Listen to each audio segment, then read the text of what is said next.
It was an anti-jewelry policy that year. Time for stories to start your morning. According to a report, Joel Embiid's shoulder injury will keep him out at least a week. That's the bad news. The good news is there is no structural damage. All right, Nick, with both Embiid and now Ben Simmons out for a while, you think the Sixers can still compete for home court advantage? Yeah, listen, they're tied with Miami right now in the standings in the 4-5 matchup. They're going to lose their next 2 games. They're in L.A. for the next 2.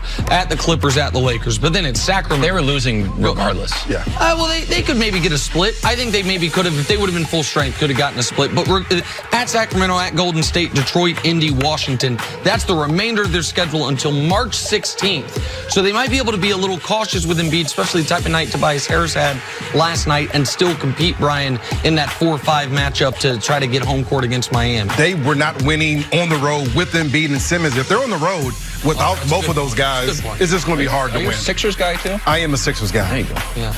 They got to start Brett Brown called it an obvious bind with the 2 of them out in the understatement of the year. To the NFL now, Eagles general manager Howie Roseman certainly loves his quarterback, but he knows Carson Wentz can't do it alone, saying he is, quote, always looking to surround him with playmakers. Brian, what does Carson Wentz need the most for 2020? Speed, deep threats. He needs players that can win versus man-to-man at the line of scrimmage. That's what he needs. And when you talk about Carson Wentz, the big-time story is that he hasn't continued to play in the playoffs. He hasn't been able to play a whole season, and he did that last year, which was a great first step. But he wasn't able to get out of the playoff game and play healthy in that game. And so they have to find weapons to protect Carson Wentz. They have to make sure that they have guys that he can get the ball out of his hands quickly to, so that he doesn't have to hold on to it. And that's when he's been hurt. First-round pick. How about the guy we just showed the highlight of? Yeah. Henry Ruggs. Speed, explosive. That's what you want. I mean, listen, this first round has a bunch of really good wide receivers. Jerry Jeudy, CeeDee Lamb, Henry Ruggs, and the kid from Clemson, T. Higgins. One of those guys should be there at number 21 for the Philadelphia Eagles. If they don't come out of this first round with one of those draft picks, with one of those receivers, pardon me, they're doing Carson Wentz a disservice. It's a very forward-thinking GM to surround your quarterback with playmakers. Eagles, by the way, Kevin, picked 2 spots ahead of the Patriots. All right, Patrick Mahomes' agent was asked about an extension for his now very popular client and Super Bowl MVP, and he said, quote, quarterback greatness is judged by Super Bowls. Nick, should Mahomes take a little less money to help win more rings? No. Absolutely not. Hey, listen, if it's all about team and championship, if I'm not mistaken, right now we have a collective bargaining agreement being negotiated, right? Why don't the owners just kick in an extra %?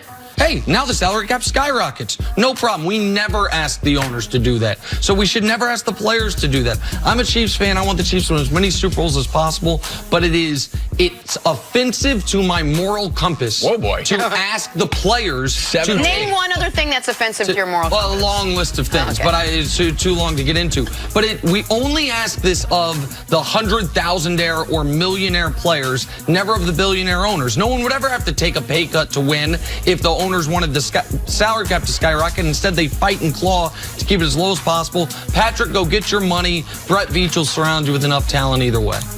Okay. Also not true. Quarterback greatness is not determined by Super Bowls. Back to Tom Brady now. Well, then Brady's like 7th all time. No, but Eli's not great. Brady's reportedly open to finding a new team in free agency. Brian, what team would be the best fit for Brady if he does actually leave New England? Well, I think there's a couple things you got to think about here. If you're talking about the best fit, you want a team that's going to have great weapons, a team that certainly has a winning tradition, teams that can go out there and they're close to winning. And my first thought would be the Chargers, but they're not a great fit because their organization, the culture there is totally different. And so I'm going to go Tennessee because he knows Mike Vrabel a little bit. They have a strong run game. They also have A.J. Brown. They have Corey Davis, guys that can get open. Well, it does. Knows him. Like, oh, hey, I know you. I'm going to throw my whole career. Well, this is why it's important, because when I went from the Eagles, from the winning culture to a culture in San Francisco where it was not a winning culture at the time, as a player, I wasn't the same. Culture versus familiarity. Well, yeah, but you have to have the culture. Now, the familiarity is important as well. And so he's been in the same place for 19 years. That's important. That has to be, for him, one of the top things. The Chargers, where I think he's going to go, if city, lifestyle, weather, family, none of it matters. It's just about the football. Then who do you pick? Then Tennessee or Dallas are the 2 obvious choices. Dallas. Yeah, great offensive lines, great running games, possession receivers where you don't have to fire it downfield. Those are the two places. But that make Nick, the most unfortunately, sense. those other things do kind of factor in. Yeah. Here's the other thing about Dallas. Here's the other thing about Dallas. He's been dealing with Robert Kraft for a long time, a well-kept organization, Good point. and you have to deal with Jerry Jones in Dallas. Said Giselle twice. Finally, relationship status update. Jerry Jones and Dak Prescott. It certainly appears the Cowboys want Dak back, with Jerry Jones saying, quote, "This is a deal I have to get done, but it has to fit." But according to the Dallas Morning News, Dak turned down an offer in September that would have paid him $33 million per year, with over $100 million guaranteed. Nick, at this point, any chance this deal doesn't get done? Yes, absolutely.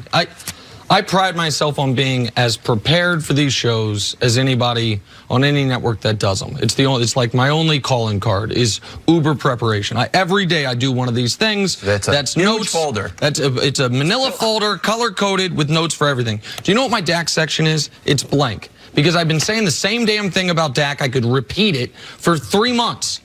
Because if he turned, what'd you say he turned down, Jenna? $33 million, $100 million guaranteed. Oh, okay. So he turned that down, and they called off the negotiations. They didn't talk. In September, they presented him with, the Dallas Morning News reported around 33. The Athletic reported around 34. You have now two unrelated sources saying that's what they brought. In that same ballpark. Right in the Carson Wentz range. And they were so far away from each other that they called off the negotiations for months.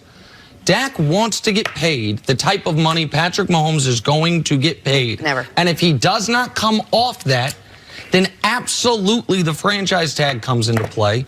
And if the franchise tag comes into play, and this is maybe too extreme for some people to think about, but I think it must be considered, then you are not doing your due diligence if you don't at least quietly call teams and say, what would you trade me for Dak? Do you think? What would you give me for Dak? Do you think, like, we're talking about 100 million versus what, 130? 30? Yeah. So it's a lot. We're talking about 100. He's not getting 100. Well, no, but do you think it's when you mentioned Mahomes, Brian? Is it like is it a money thing? I want to buy an island, or is it a respect thing between players? Well, I think Carson as well as Jared Goff, they got paid a year ago, so a year and a half ago. And I think far as Dak, he's saying, well, first of all, here's the most important thing. We're not sure what the guarantees were as far as what are you actually going to get. Maybe he will get $100 million in guarantees, but not all of those are actual but when you signing bonus. When you're you going were to actually get that. When you were in contracts, were you looking around the league and trying to figure out yourself, or was it about if he got this, I deserve this? Was that absolutely? So I'm absolutely saying, okay, Tiki Barber is here. Hopefully, he got paid 2 years ago. I want to get more than that. And then LaDainian was up here. He was the best back in the league. So I know I'm not getting LaDainian money. So I had to be somewhere in the middle. You knew you weren't getting LaDainian money. I don't think Dak thinks he's not going to get Patrick Mahomes money. Why? Well, why wouldn't he think that? If I'm Dak, this is what I'm saying. I put up my best season as far as yards, 4,900 yards. Best season as far as touchdowns. 2 of the last 4 years, I've won the NFC East. I've led my team to winning more games than Jared Goff and Carson Wentz. Why wouldn't you pay me? I've been the face of your franchise. I've been to a point where I've been everything that you want. The things that you want the owner to say that Jerry Jones doesn't say, I've said the right thing. I've held this thing together when Zeke wasn't there. What do you mean you don't want to pay me? What else do you want to see from Dak Prescott that you haven't seen that you think you'll get out of some other quarterback? What are those things? You get your agent certificate. Which is why it might not get done, because that is exactly how Dak feels. And I respect that mentality immensely. And by the way, I'm all for I hate being the guy saying don't pay the players. I think the players deserve even more money.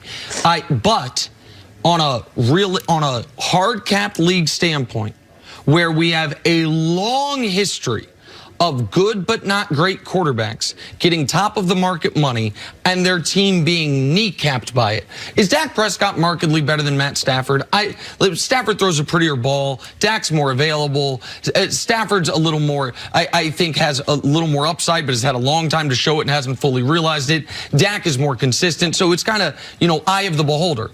The moment they gave Matt Stafford that money, what's happened to the Lions? Man, they cap out at 9-7. You know why? Because you can't surround them with enough people people. That is what the position the Cowboys don't want to put themselves in, which is why if he's having that negotiating tact, which I don't blame him for, especially since Jerry, Steven, and McCarthy have done nothing but sing his praises, then guess what? That's where the franchise tag comes into play, and you start playing a game of chicken with your franchise quarterback. So can we answer the question that you asked? What else does Dak need to do to command that kind of money that he wants? What else do you want to see from him besides all the accolades that you Well, I think that the obvious answer is wins. You want him to see in the playoffs, playoff wins and Super Bowls. Of course, if you can get there. Carson got that money and he didn't. But he did not. Carson has not been close to the Super Bowl. He only played maybe a half or so in the playoffs, and he got paid. That's because Philly believes that he's the future. I think Dallas is still not sure that he's the future. It's because Carson's better. Wait, maybe, but Dak and his team has won more games. Dak has put up more yards. Dak has been more available. And you made a point about when you talked about Patrick Mahomes, pay him whatever you want, back up the Brinks truck, just give him whatever. Then you're saying, well, maybe Dak should take a little bit less and put better pieces around. No, I'm not saying. No. I'm not saying that. What I am saying is it is impossible from the Chiefs' perspective to overpay Mahomes. He's that good. He's so much more valuable than the next most valuable guy. I don't begrudge Dak for asking for the sun and the stars. I'm saying if I'm the Cowboys, there is a number that is a walk-away number because he is not that good. So, he is not nearly, I shouldn't say that good. He is not as good as the numbers would dictate. Well, who do you replace him with? Who's the next guy that's going to help you win right now? That's the question.